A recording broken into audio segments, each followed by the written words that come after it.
and what hundreds of my fellow citizens saw. Well, I now know that I'm not alone in witnessing something extraordinary. That's the bottom line. There are many high-ranking military, aviation, and government officials, many of whom are here today, who share my concerns. Some of them have truly exceptional stories to tell. There's absolutely no doubt as to the veracity of what these men have told you. They have fought in wars, they have guarded top-secret weapons, and they've flown countless passengers throughout the world's skies. Incidents like these are not going away. 1 year ago, Chicago's O'Hare Airport experienced a UFO event that made national and international headlines. Pilots and many other airline employees observed a metallic-looking disc hovering over the United Airlines terminal for several minutes, and then it shot straight up into the sky, cut a hole in the sky, disappeared. The FAA apparently did not investigate, dismissed the sightings as weather. We want the United States government to stop perpetuating the myth that all UFOs can be explained away in down-to-earth and conventional terms. Instead, our country needs to reopen its official investigation that it shut down in 1969. The United States government can no longer shun an international dialogue about this phenomenon, and we invite the government to work in cooperation with countries as represented on both sides of me here today. When it comes to events of this nature, dealing with the great unknown, we deserve, I believe, more openness and a serious pursuit of the facts by our government. Thank you very much.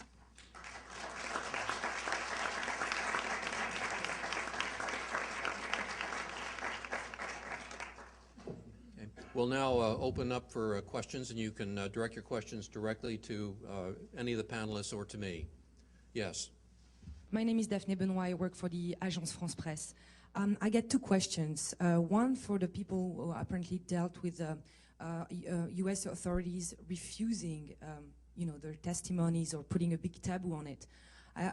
My question is, do you think it's more a question of keeping those things secret for matters of national security, and that there are still investigations going on, or that it's simply explained as negligence of those facts because simply it's ridiculous to believe in UFOs? And my second question for my French counterparts. What do you think is the reaction of the DGAC, which is the equivalent of our French FAA? Do you feel like they have an ear for that kind of observation by pilots and military? Thank you very much. Well, I'll throw the first response to Inspector Callahan about why the government might be so reluctant to part with this information. Well, when I asked the CIA what he thought it was, he said, oh, it's a UFO. And these guys are all excited over all this data they have. The first time they had radar data for more than a minute or so. They can't wait to get their hands on it. My next thing was, well, let's send a Twix out to the American public and tell them we were visited by someone from another planet. Oh, no, he says. We can't do that. That's what you're talking about. We do this all the time. Whenever we have a problem in the FAA, we send a Twix out to say we have a problem, and this is what we're doing to fix it. No, he says. We can't do that. It would scare the American public. And that's why you don't know what's going on today, because you people are afraid of what's happening, and they don't want to encourage that fear. Okay, thank you. And the next part? Okay, so I have to emphasize that I have had a very good contact with the French defense about the study of the case, but it has been totally ignored by Air France, the staff, and by the DGSA. There is a quite different approach, because difference of national security. It's not normal that a craft appears in our airspace over Paris at 10,000 meters. It's absolutely forbidden with no flight plan, and so this has been very correctly checked by the defense. But for Air France, I was in Air France. It was for the company absolutely Not possible to communicate on that subject because pilots have to be serious people. That's all. And DGAC is the same thing. DGAC is the French FA. Thank you. Yes? Bill Burns from the History Channel and from UFO Magazine in the United States. Just a quick question. When you were giving your press conference back in Phoenix, were there any external pressures on you to diffuse the situation in the way you did, or did anyone instruct you not to comment on the truth of what was happening in Phoenix? Well, the only external pressure, and it was significant, was the fact that there was just this massive public reaction to the lights over Phoenix. I mean, we've just being inundated by the press and our switchboard lighting up and people coming into my office saying this thing is just reaching heights of hysteria and concern.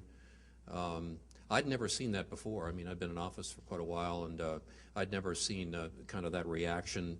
And so three of us sort of sat down at the end and decided to try to lighten the mood a little bit. And my chief of staff, Jay Hyler, at the time when he was presented with the costume, said that he would not put it on, and he said it wasn't part of his job description. And I told him that I had just changed his job description and that he had to put it on. Then he said, well, then I resigned my position as your chief of staff. And I said, well, I'm not going to accept your resignation. Go put it on. And he did. He's never forgiven me for that. Yes. Next question. Teresa Bouza, I am a foreign correspondent with EFE, which is a news agency from Spain. You're asking today for the U.S. to reopen its official investigation that was shut down in 1969. Can you please remind me why was that investigation closed, and how would that change things if they reopened it? If any of you remember, there were congressional hearings back in 1966, and as a result of those hearings, the Air Force was kind of forced to do an external investigation where they had 11 panelists from the University of Colorado. It's called the Condon Report. And the Condon Report conclusions were written by Edward Condon, and the summary of the report, which was written by him, were totally inconsistent with the data of the report. But based on the summary from Condon, they, which said there was nothing to it, but if you sift through the 12,000 or how many pages there were in the report, you'll find that obviously some of the cases were explained, or easily explained, some were not easily explained, and some were not explained at all. So based on the summary of the report, they closed Project Blue Book in 1969. So that was one of the excuses they used for doing that. So Condon Report, but the summary, not the actual data. What we really should be doing is what the English do. We should inculcate it into law that these things have to be investigated as a matter of law. There needs to be an official entity in the government where, just like if there's an airplane disaster, the National Transportation Safety Board sends investigators out, does the job, and issues finally, ultimately, a very definitive report about what happened. And it would certainly, I think, take a lot of the angst out of this issue if the government would just do that. And there really is no reason why they shouldn't. Where did that? Yes. Sorry, you're behind the bright lights there. I was wondering, have there been any sightings on the African continent? There's a pretty amazing case, actually, that happened in 1994 in Rua, Zimbabwe. And it was witnessed by 64, I believe, school children, ages between 8 and 12 years old. And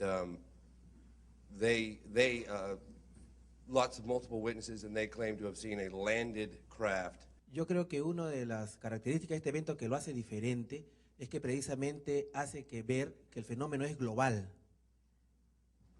One of the characteristics of this event, it make open up to that this is a worldly phenomenon. Los medios de comunicación hacen creer que solamente ocurre este fenómeno más en ciertos países y no en el resto del mundo. The media make believe that this only happens in certain countries, but not in the rest of the world. Así como en África, en mi país ocurren muchos fenómenos, sin embargo, estos no son conocidos. Just like in Africa, this happens also in my country, in Peru, where these cases are not known. That's it, thank you. Okay. Yes. Gary? Right straight back there. My name is Gary Tuckman with CNN, and this question's for the governor.